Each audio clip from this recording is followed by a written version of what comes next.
Known, Be Seen Web TV. I'm Trish Springsteen, and I'm your host for Get Known, Be Seen Web TV. Get Known, Be Seen Web TV is all about having experts on here who share their expertise to help you get known, be seen, and increase your visibility. But it's also about having guests who want to increase their visibility. So we interview authors, we interview advocates, coaches, all those who would like to increase their visibility out there. And we have a special workshop from 2018, and I was hosting that workshop along with my co-host today. That's the special, Deborah Fay. Hi, Deborah.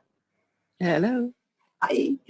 And we had a really awesome time showcasing 12 authors altogether. And today we're going to be looking at one of the highlights of that Get Known, Be Seen Expo and showcase one of the most awesome authors I know. Please welcome Paula Burgess. Welcome, Paula. Woohoo, welcome, Paula. Thanks for having me. Awesome, Paula. I think the first question we're going to throw at you is, what was your journey like to becoming published? Well, my journey, that was an interesting one. So I actually felt it was a really good journey for me to actually relive everything that I had put in my book and just know just really reflect back on how far I had come. And it was, there was a lot of tears and a lot of struggles through it. But, obviously Deb helped me through it. It was my very first book that I did. And it was really good to have Deb there just sort of coaching me along the way and telling me what to do. And I could go, I don't know what to do here, and go back. She goes, that's okay, I've got it, we've got you. So, it was a challenging journey both personally for me and also, I guess, for the first book that I had written myself. But it was good. It was very, very rewarding in the end. Awesome.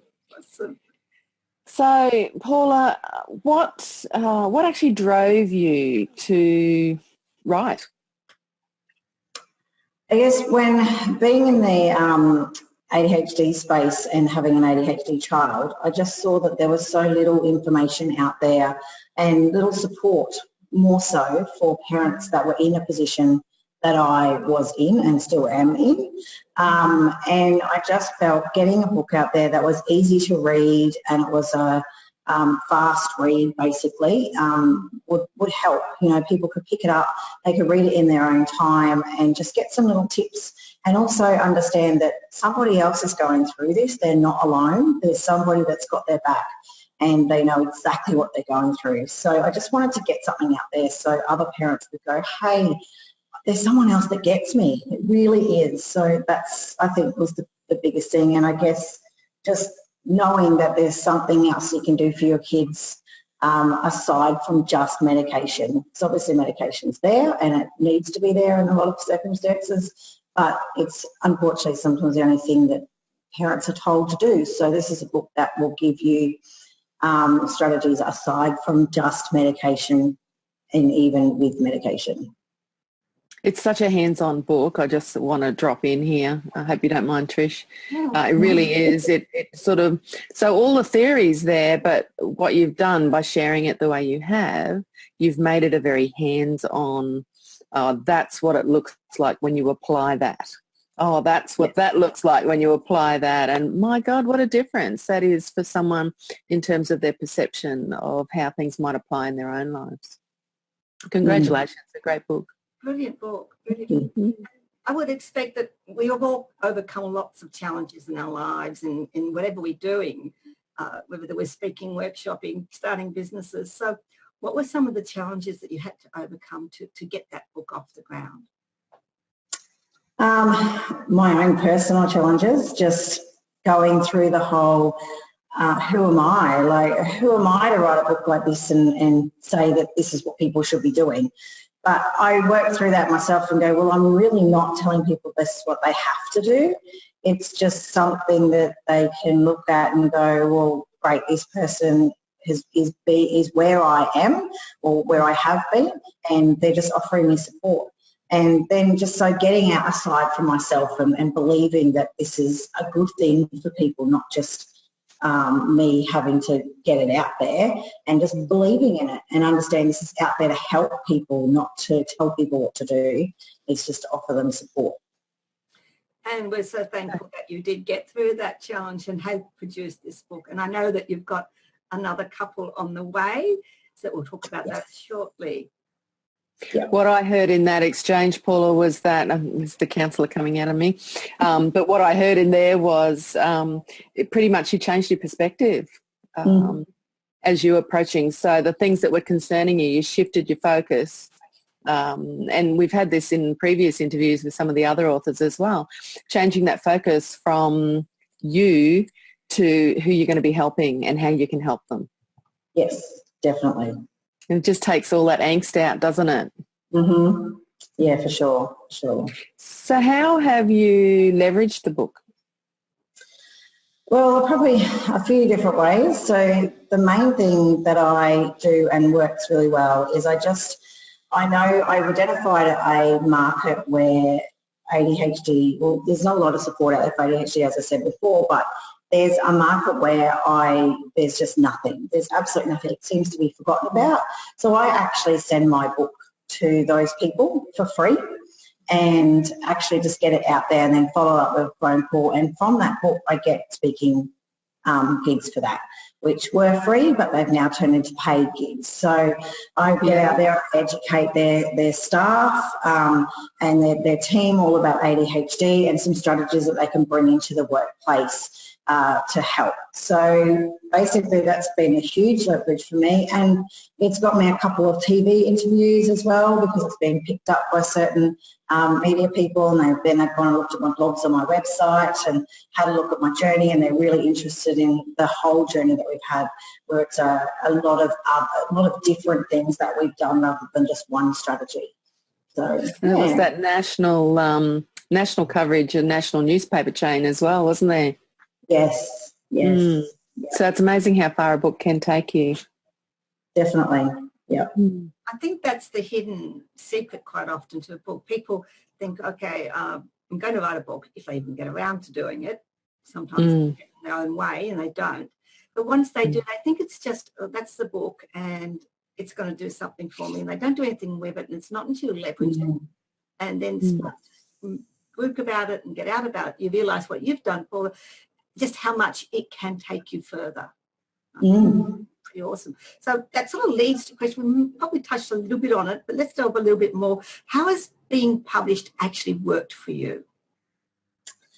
Yeah, so we did touch on a little bit of that. So I guess it's given me credibility, something that I never thought it would, because I'd had that whole who am I question. Who am I to be writing this book, and who am I to know this stuff and be telling parents and all of that? But definitely has given me that credibility of knowing that I've actually lived through this, or living through this, I should say, and I've looked at things differently. I've gone and studied more since I've read the book, so I've done more things, and so people are like, oh, you've written a book, oh wow, and or instantly impressed with that you've got a book behind you.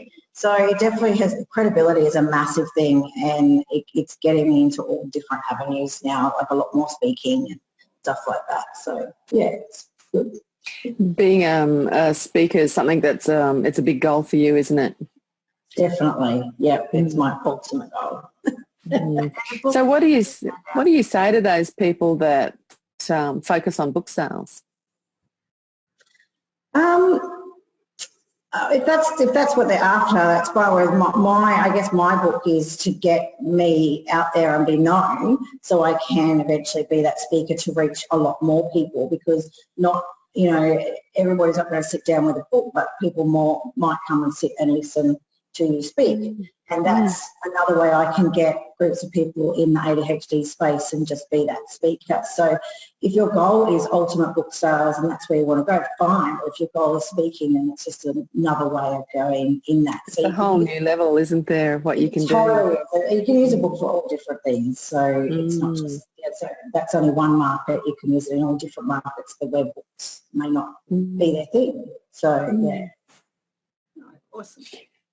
Trish and I are really keen to know what you actually got out of the Get Known Be Seen workshop and the collaborative book project that followed. Yeah.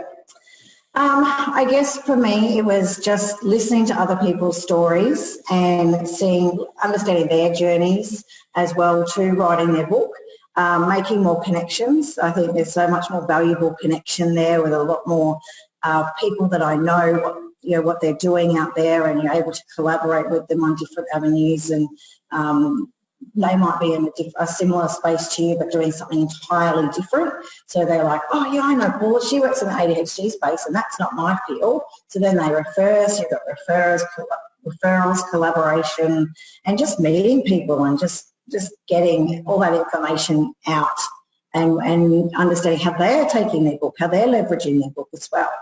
So there's there's so much value in it, to just getting all of those connections in and itself, aside from anything else you've learned. It was such a fun day, wasn't it? Seriously, the actual workshop was the feeling in that room, and we've talked about this with some of the other authors, but the feeling in that room was just phenomenal.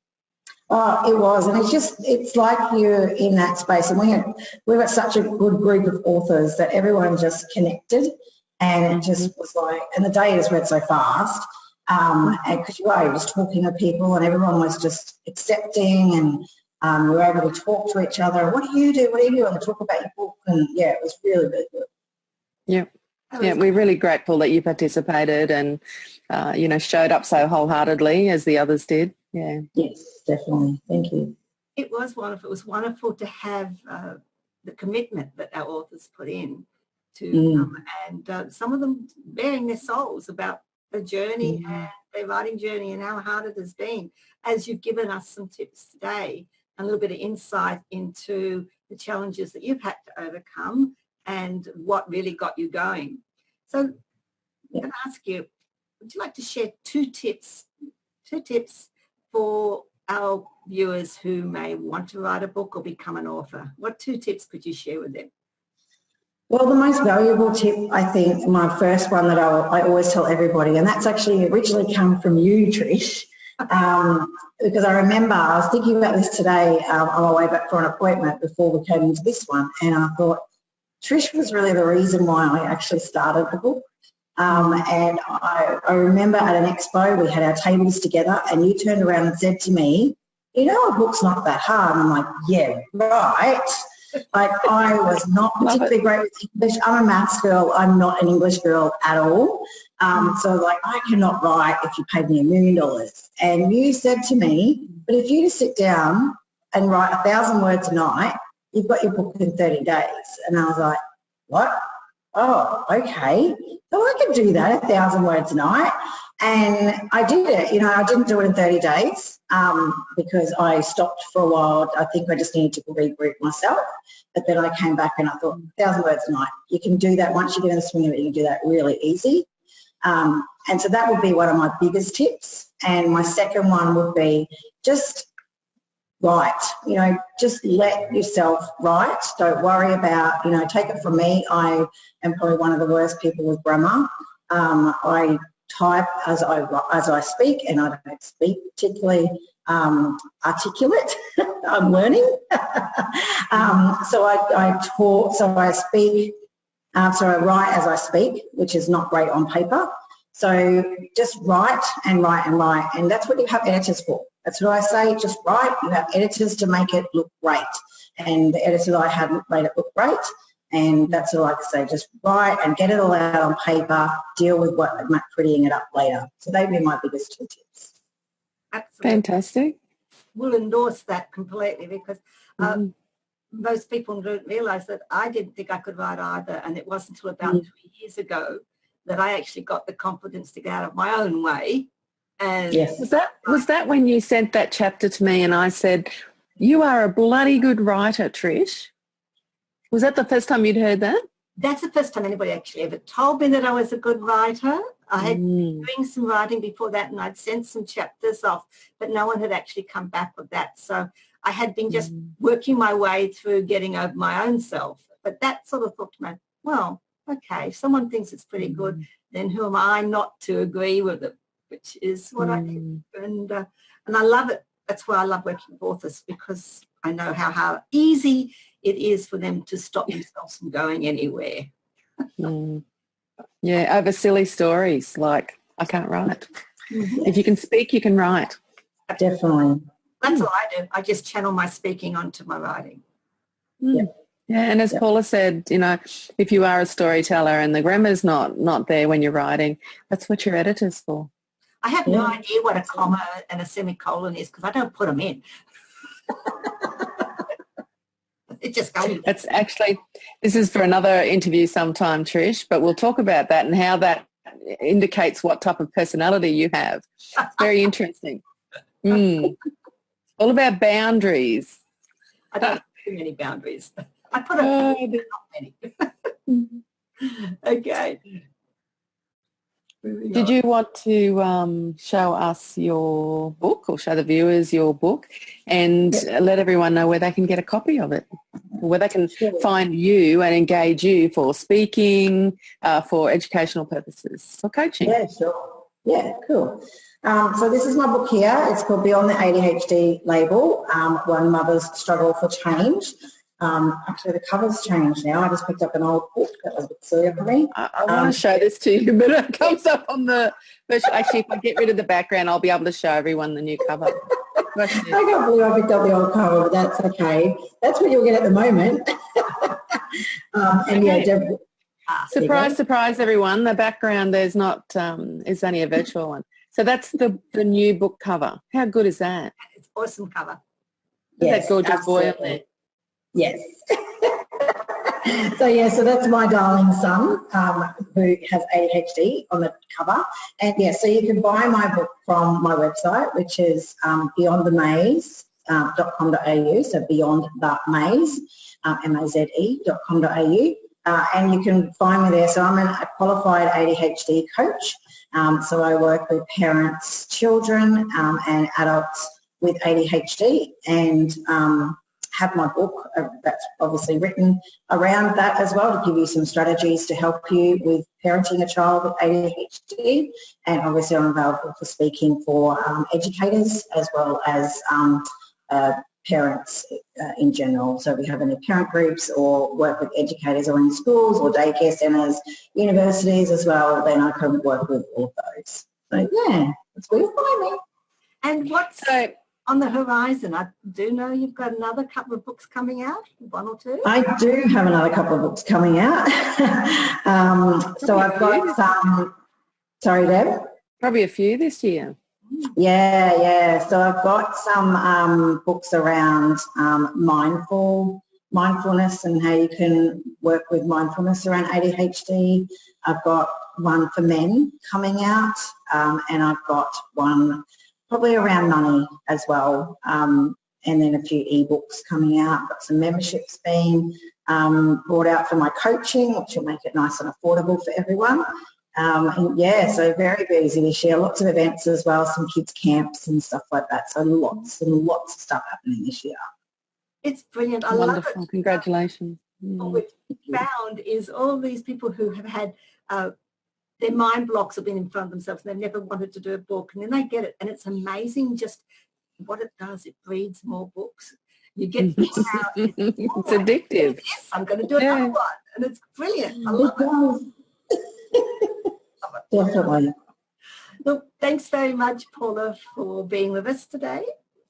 Thank you. Sharing your journey and also your experiences from the Get Known Be Seen Expo and workshop from 2018. Really appreciate it. People love working with you.